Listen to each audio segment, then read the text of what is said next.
Class को लीजिए।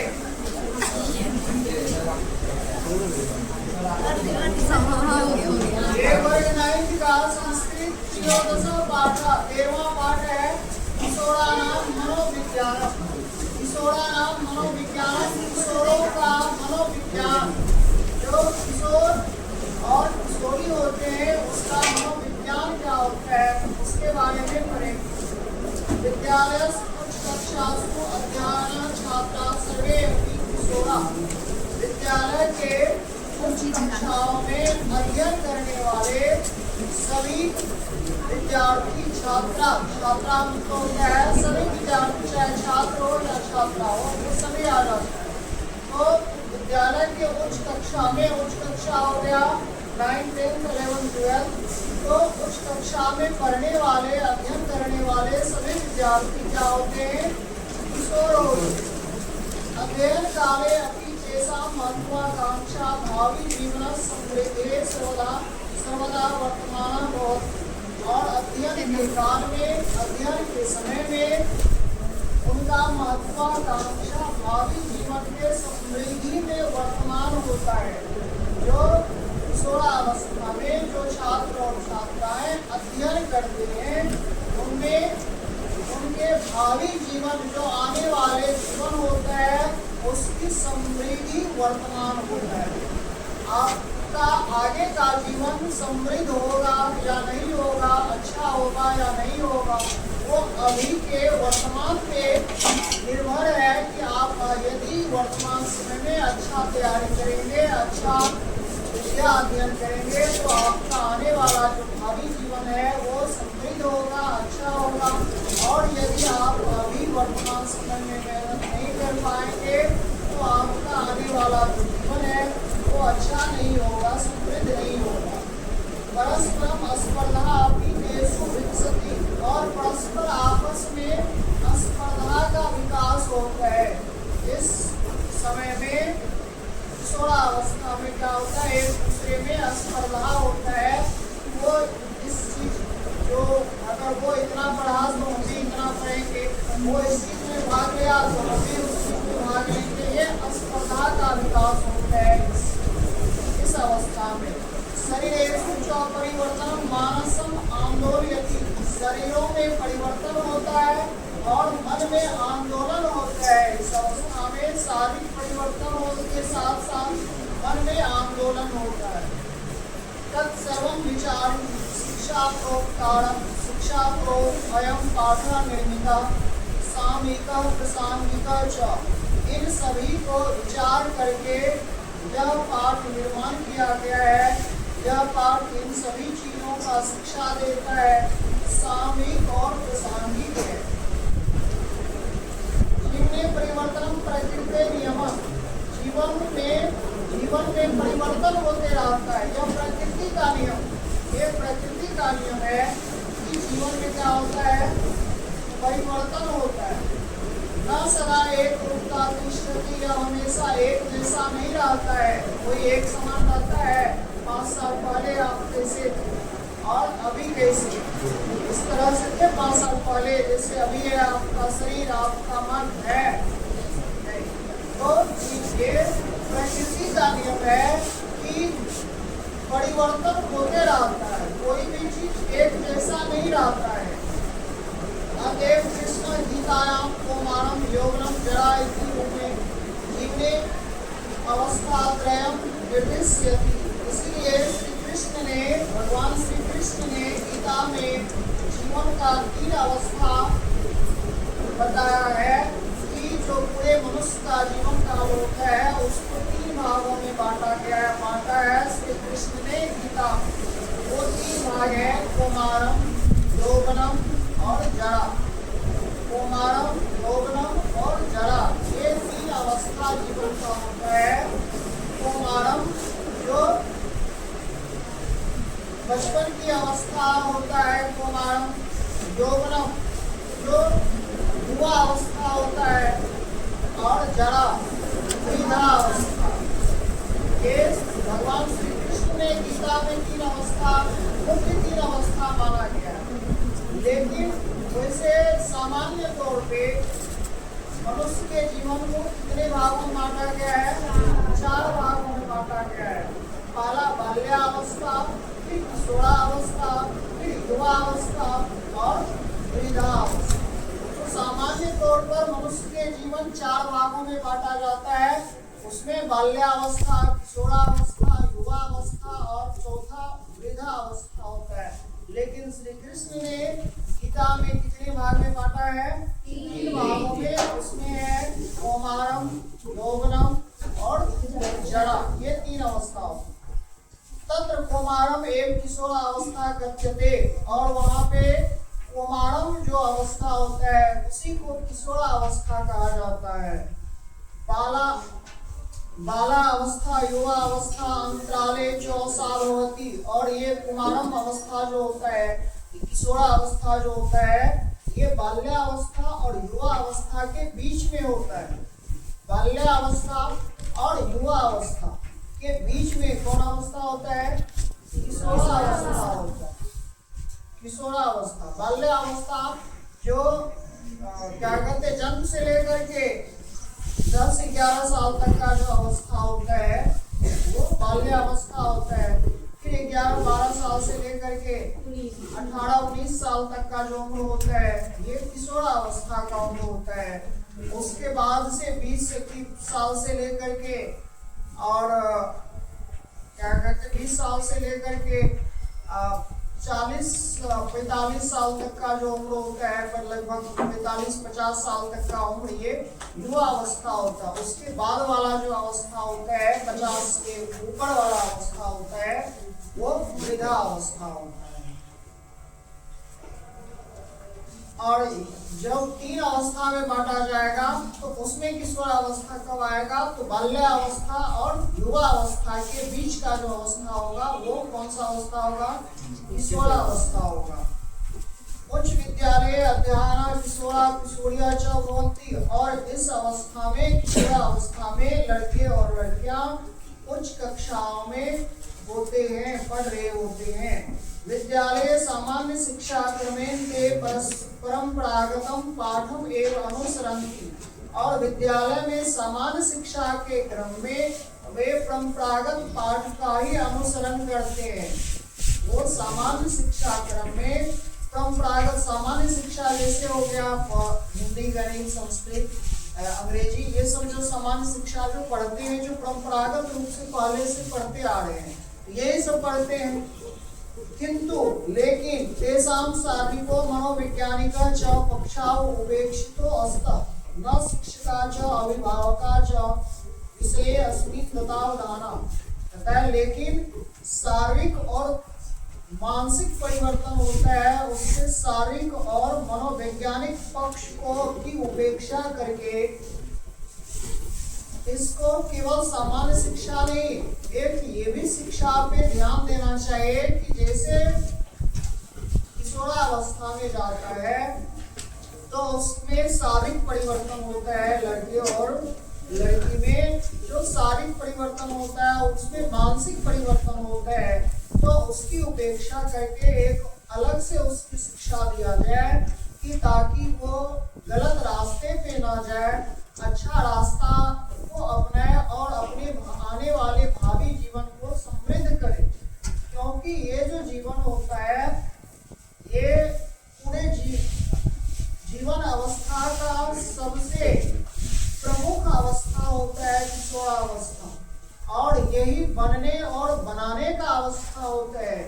इस अवस्था में अगर जो चाह लेगा कि वो बन जाएगा, वो अगर कोई लड़का या लड़की अगर अच्छा ध्यान देगा, वो अच्छा राह पकड़ लेगा, अच्छे रास्ते से चलेगा, अच्छा मेहनत करेगा, तो पढ़ लिख करके वो जो हासिल करना चाहेगा वो कर सकता है, अच्छा बन सकता है।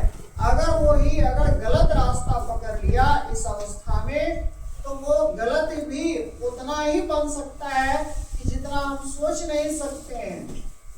अगर वो नेगेटिव चला गया तो गलत भी, मान लो कि अगर नशा ही करने लगा, इतना नशा वो करेगा कि जितना उससे ज्यादा उम्र के व्यक्ति नहीं कर सकता है और नशा करके नहीं बचा सकता है, वो उतना कर लेगा।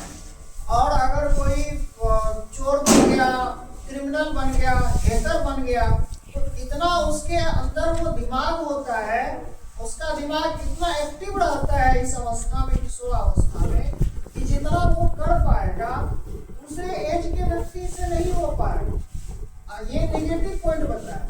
अगर पॉजिटिव पॉइंट में ले लीजिए तो पॉजिटिव में अगर वो इतना उसका दिमाग एक्टिव रहता है इस अवस्था में, किशोरावस्था में, आप जितना पढ़ सकते हैं, जितना चीज को याद कर सकते हैं, उतना आपके टीचर भी नहीं कर सकते हैं। आपके माता पिता को दे दिया जाए तो वो नहीं कर सकते हैं। अगर आप दिमाग को एक सही दिशा में लगाएंगे और केवल पढ़ाई करेंगे, पढ़ेंगे, तो आप जितना चीज को पढ़ के याद कर लेंगे, कंठस्थ कर लेंगे, उतना दूसरे को नहीं होगा, दूसरे एज के व्यक्ति को नहीं होगा, नहीं हो पाएगा। आपको कितना विषय अभी पढ़ना पड़ता है, सब विषय को पढ़ते हैं, और आपके टीचर आते हैं वो कितना विषय पढ़ते हैं, एक ही विषय उसको पढ़ाना होता है, पढ़ना होता है ना, या वो पहले से पढ़ा होता है तो आपको पढ़ाते हैं, और आपको सारे विषय को पढ़ना होता है और सारे विषय को याद भी करना होता है। तो यदि जो स्टूडेंट सही दिशा में दिमाग लगाता है और अपना मेहनत करता है तो वो बहुत अच्छा कर सकता है और अच्छा कर भी लेता है। ऐसा मैंने प्रैक्टिकली भी अध्ययन किया है, देखे हैं। खास करके जो 8 और 9th में जो स्टूडेंट है उस पे हमने देखा है कि अगर उसको याद करने के लिए सबसे अधिक लोग मानता है कि बहुत ज्यादातर स्टूडेंट को, बहुत ज्यादातर लोगों को संस्कृत हार्ड लगता है, कठिन लगता है, सबसे ज्यादा कठिन संस्कृत विषय लगता है। लेकिन हमने कुछ ऐसे स्टूडेंट को लिए हैं कि जो जिसका दिमाग एक पॉजिटिव वे में था, इधर उधर नेगेटिव वे में नहीं था और केवल पॉजिटिव वे में पढ़ाई में लगा हुआ था। उसको अगर याद करने देते जाते थे, वो इतना याद करके सुनाते जाता था, वो खुद से हमसे मांगता, सर इतना और होमवर्क कीजिए, और होमवर्क कीजिए, और वो पूरे सुनाते जाता था। जब 8 9th में था वो एक, क्योंकि उतना 10th के स्टूडेंट नहीं याद कर पाता था और वो 8 में था, वो याद कर लेता।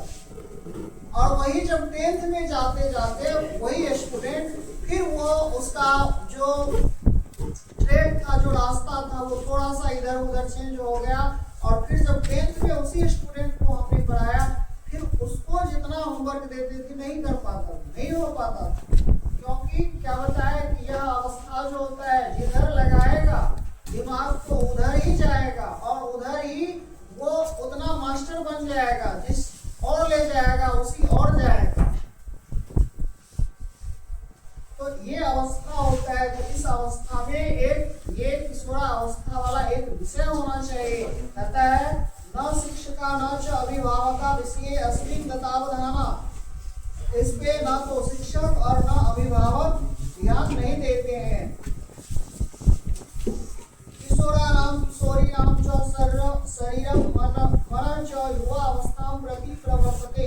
और इस अवस्था में क्या होता है, किशोर और किशोरी का जो मन होता है और शरीर से और मन से वह युवा अवस्था की ओर प्रवर्तित होते हैं, युवा अवस्था की ओर बढ़ते हैं। उसमें शारीरिक परिवर्तन होता है और उसका मन भी जो युवा अवस्था में जो मन करता है वैसा उसका मन में विचार आने लगता है। शरीरे तावत मार्दवम बाल लक्षणम शनैः शनैः पुरुषताम प्राप्नोति। और शरीर से तब तक बाल लक्षण धीरे धीरे, शनैः शनैः, शनैः शनैः मतलब क्या होता है, धीरे धीरे। तो धीरे धीरे जो है बाल लक्षण समाप्त होने लगता है। जो बचपन वाला जो लक्षण था वो समाप्त होने लगता है। यौवन लक्षणानि जो समाविशन्तु। और युवा अवस्था वाला लक्षण आने लगता है। आप लोग अनुभव कीजिए कि इससे 5 साल पहले, 7 साल पहले जो आप में जो बचपन वाला जो अवस्था था, कोई भी चीज होता था आप सीधा अपने मम्मी को, पापा को जाके बता देते थे। क्या वो लक्षण अब है? कोई भी चीज आप अपने मम्मी को, पापा को बताते हैं?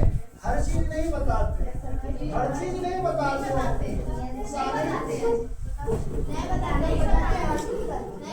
ऐसा वो पहले वाला जो बाल लक्षण था, कुछ भी होता था तो बता देते, क्योंकि वो बचपन वाला अवस्था था। वो बाल लक्षण उसी को कहा जाता है। और क्या हो, अब क्या हो गया, वो बाल लक्षण दूर हो गया और धीरे धीरे क्या होगा, वो बाल लक्षण वाला बातें कहने में, बात करने में, बताने में थोड़ा शर्मिंदा महसूस हो, ये चीज होता है। तो इस अवस्था में धीरे धीरे बाल लक्षण समाप्त हो जाता है और युवा वाला लक्षण जो है प्रवेश करता है। शरीरेन सह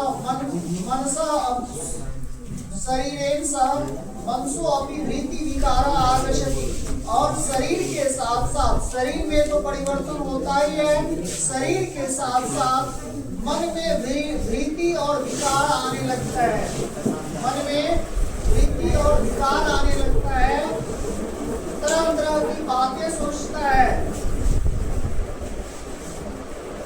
अनुशासन तदानीम अप्रियम भवति, और अनुशासन इस अवस्था में अप्रिय होने लगता है। स्वयं वृत्ति स्वच्छंदतावापनम कारयन्ति धारयति मानसे, अब स्वयं वृत्ति स्वतंत्रता चाहता है। इस अवस्था में क्या होता है, अगर कोई आपको समझाए कि ये कार्य को इस तरह से कीजिए, करो, ऐसे करो, तो वो जो है अच्छा नहीं लगता है। अगर कोई तुम्हारे मम्मी पापा ही समझाए कुछ बात को, तो कभी कभार आप लोग क्या करते होंगे, मम्मी को डांट देते होंगे, हम जो कर रहे हैं वही सही है। आपको कभी ऐसे लगता होगा कि हम जो कर रहे हैं वही सही है। तो इस अवस्था का, ये किशोरा अवस्था का ये लक्षण है। इस अवस्था में कोई बताता है अच्छी चीजों को, अनुशासन को, तो वो अप्रिय लगने लगता है और स्वयं वृत्ति स्वतंत्रता चाहता है कि हमें कोई गार्जियन हमें रोके टोके नहीं, हमें छोड़ दे, क्योंकि हम खुद समझदार हो गए, ऐसा लगता होगा। विशेष रूप में एकल परिवारे अस्थितायाम किशोराणाम से तथा संयुक्त परिवारे सहिष्णुता बंधु भावो वा न विनश्यन्ति, और विशेष रूप से जो एकल परिवार में स्थित किशोर और किशोरी होते हैं, वो संयुक्त परिवार में, एकल परिवार और संयुक्त परिवार क्या होता है? एकल परिवार क्या होता है? सारा परिवार एक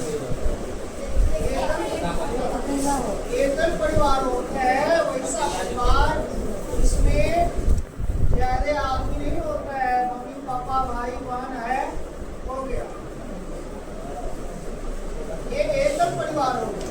और संयुक्त परिवार होता है इस परिवार में मम्मी पापा, चाचा चाची, दादा दादी, सारे भाई बहन, चचेरा भाई, चचेरा बहन, सारे परिवार को एक जगह होते हैं, उसको संयुक्त परिवार कहा जाता है।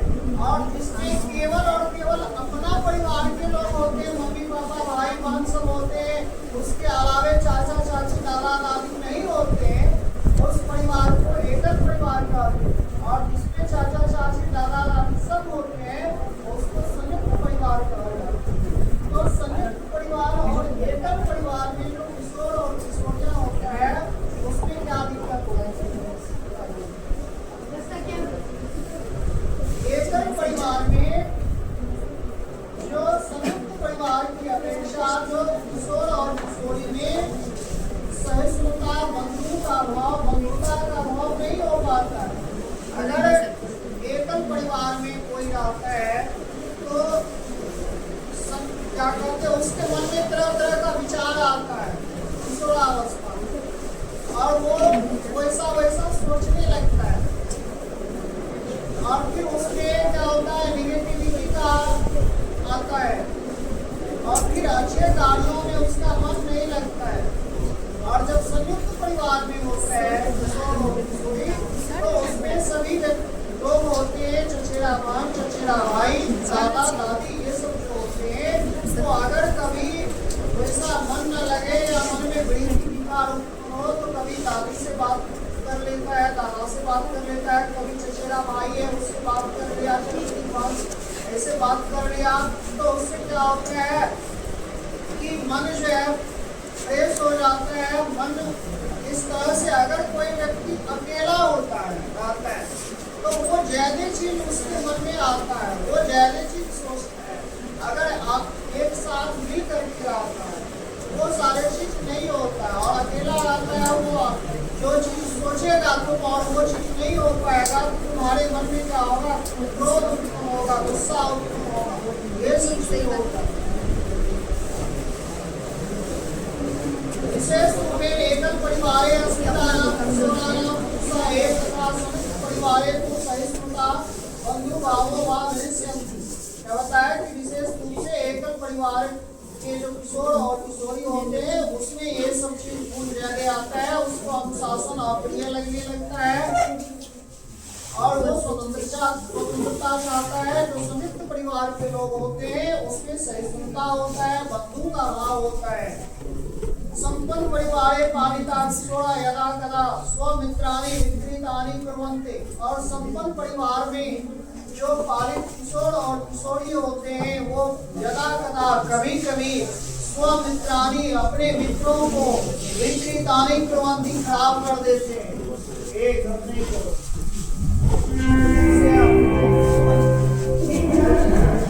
तो संपन्न परिवार के जो किशोर और किशोरी होते हैं वो क्या करते हैं, कभी कभी अपने मित्र को खराब करते हैं। जैसे कोई संपन्न परिवार से उनके पास मोबाइल है, उनके पास बढ़िया साइकिल है या गाड़ी है, तो जो संपन्न परिवार से नहीं है, गरीब परिवार से है, वो चाहेगा वो कि हमको भी वो चीज हो, मेरे पास भी मोबाइल हो, मेरे पास भी अच्छा साइकिल हो। वो अपने परिवार के लोगों को क्या करेंगे, डिमांड करेंगे कि हमको ये चाहिए, ऐसा चाहिए। और उस स्थिति में क्या होता है, वो उसको नहीं हो पाता है तो वो कहता है कि हम पढ़ने नहीं जाएंगे, हम पढ़ाई नहीं करेंगे। ऐसा नहीं करना चाहिए। आपको जो सुविधा है उसी से अपना भविष्य को बनाना चाहिए। तेसा महत्वाकांक्षा वर्धयन्ति, उनका महत्वाकांक्षा बढ़ जाता है।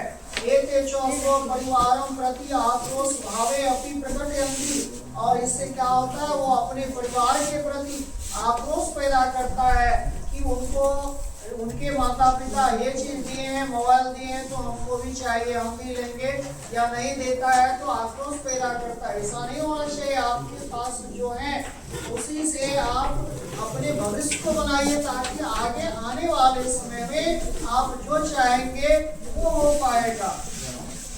किशोरेषु विकसितस् तादृश दिवा स्वप्नस् परिशोधनम परिमार्जनम जो आवश्यकम भवति।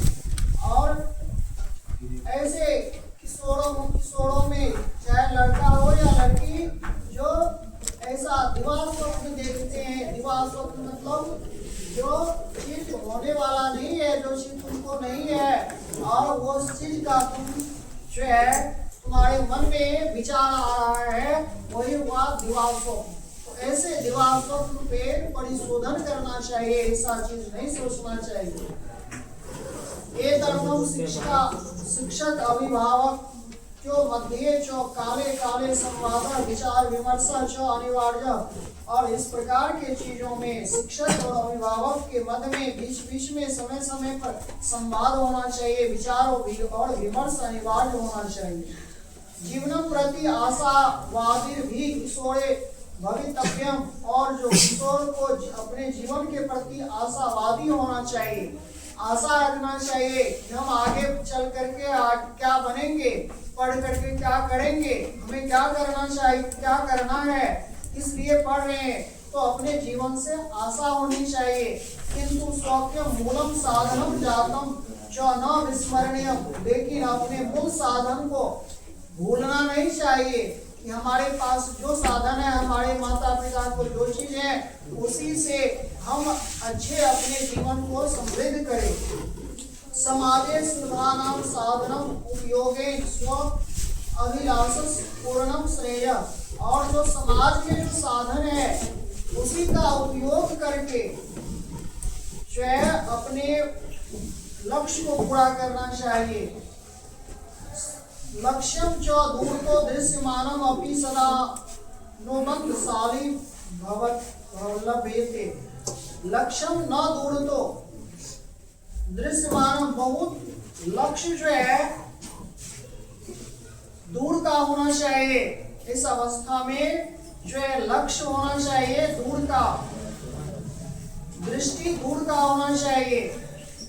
एतर्थं महतां जनानां जीवनचरितस्यापि यदा कदा अनुसरणं च कर्तव्यम्। और इस प्रकार से महान लोगों के जीवनी को पढ़ना चाहिए, कभी कभी महान लोगों के जीवनी को पढ़ना चाहिए और उसका अनुसरण करना चाहिए, जानना चाहिए। जैसे महान लोग एपीजे अब्दुल कलाम, भीमराव अंबेडकर और बहुत सारे महान लोग हैं, उनके जीवनी को पढ़ना चाहिए कि वो कितना मेहनत किए। उसके पास भी कुछ नहीं था, एपीजे अब्दुल कलाम, उसको भी पढ़ने के लिए पैसा नहीं था, पेपर बेचता था, जो है सवेरे जग करके जाता था पेपर बेचने और पेपर बेच करके आता था, फिर पढ़ने के लिए विद्यालय जाता था। तो ऐसे ऐसे महान लोगों के जीवनी को पढ़ना चाहिए और उनका अनुसरण करना चाहिए।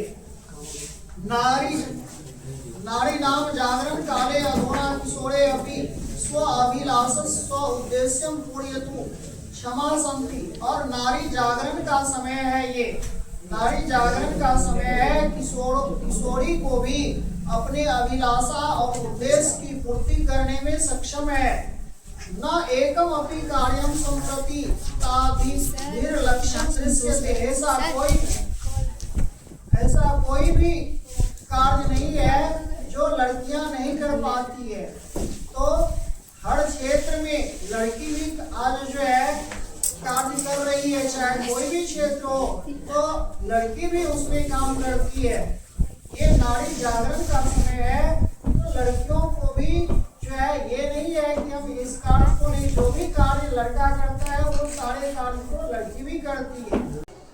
तथापि संकल्पस दृढ़ता साधनानां स्व अभिष्ट दिशाया च प्रवर्तनम अपि काम्यम स्यात्। और भी संकल्प की दृढ़ता होनी चाहिए और साधनों के अभिष्ट साधन से ही काम को पूरा करना चाहिए। कैसा संकल्प होना चाहिए? दृढ़ संकल्प होना चाहिए। किशोरावस्था में छात्र और छात्राओं की दृढ़ संकल्प होना चाहिए और अपने पास में जो साधन है उसी उपयुक्त साधन से अपने लक्ष्य को, अपने कार्य को पूरा करना चाहिए। साधना अभावे कुंठा पालनम न उचितम।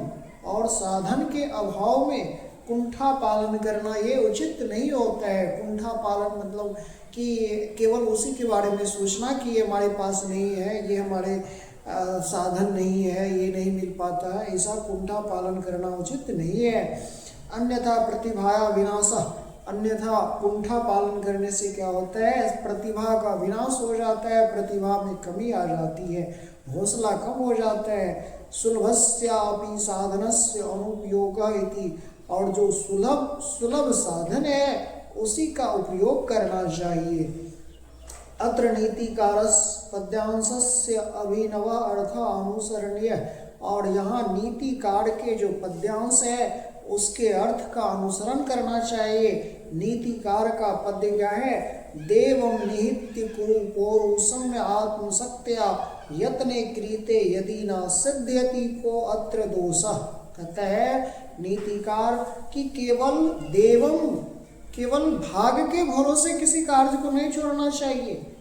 पौरुषम आत्मशक्त्या, पौरुषता का सहयोग लेना, पुरुषता से के साथ किसी कार्य को करना चाहिए। अपनी आत्मशक्ति से, अपने बल से कार्य को करना चाहिए। केवल भाग के भरोसे किसी कार्य को नहीं छोड़ना चाहिए, बल्कि अपनी मेहनत से, पुरुषता से कार्य को करना चाहिए, शक्ति से कार्य को करना चाहिए। यत्ने कृते यदि न सिद्ध्यति। और प्रयत्न करने पर, परिश्रम करने पर, पुरुषार्थ करने पर भी यदि कार्य सिद्धि नहीं हो रहा है, कार्य सफल नहीं हो रहा है, तो को अत्र दोषा, कहाँ दोष रह गया है उसको ढूंढना चाहिए कि आखिर कहाँ दोष है, कहाँ त्रुटि है जिस कारण से ये इस कार्य में सिद्धि नहीं हो पा रही है। अर्थात प्रयत्नस् फलम यदि सत्वरम न लभते तदा चिंत्येत यत्मम प्रयत्ने का कुत्र च दोषा आसीत। अर्थात प्रयत्न करने पर भी यदि फल प्राप्त नहीं होता है तो यह सोचना चाहिए कि मेरे प्रयत्न में, मेरे मेहनत में कहाँ दोष रह गया था। सिद्धा कथम न जाता इति। और मेरा कार्य सिद्ध क्यों नहीं हो रहा है। पुनः प्रयासो अधेय। और पुनः फिर से प्रयास करना चाहिए। प्रारब्ध उत्तम जना परित्यजन्ति इति कवि वचनम। कहता है प्रारब्ध उत्तम जना न परित्यजन्ति। अब लोग इससे पहले जो है पाठ में पढ़े होंगे, व्यक्ति कितने प्रकार के, तीन स्वभाव का व्यक्ति होता है। एक उत्तम स्वभाव का, मध्यम स्वभाव का और नीच स्वभाव का। नीच स्वभाव का व्यक्ति किसी कार्य को प्रारंभ ही नहीं करते हैं, ये सोच के कि ये कार्य हमसे नहीं हो पाएगा।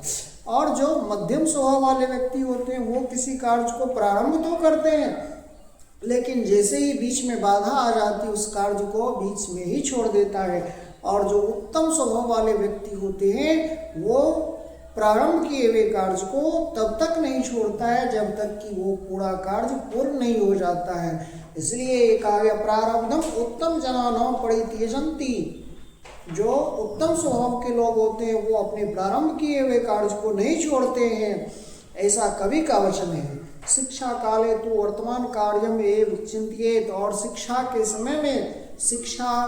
समय में केवल वर्तमान समय को सोचना चाहिए, वर्तमान समय पे चिंता करना चाहिए। न अति दूरम पश्येत, बहुत दूर नहीं सोचना चाहिए। अन्यथा वर्तमान अपि गत्यम स्यात् श्रेष्ठ कालो वर्तमान इति सुधिया कथयन्ति। बहुत दूर तक या बहुत आगे तक नहीं सोचना चाहिए, भविष्य के लिए, भविष्य में क्या होगा उसके लिए ज़्यादा नहीं सोचना चाहिए, बल्कि वर्तमान पे सोचना चाहिए। वर्तमान जो काल जो होता है, वर्तमान जो समय होता है वो श्रेष्ठ होता है।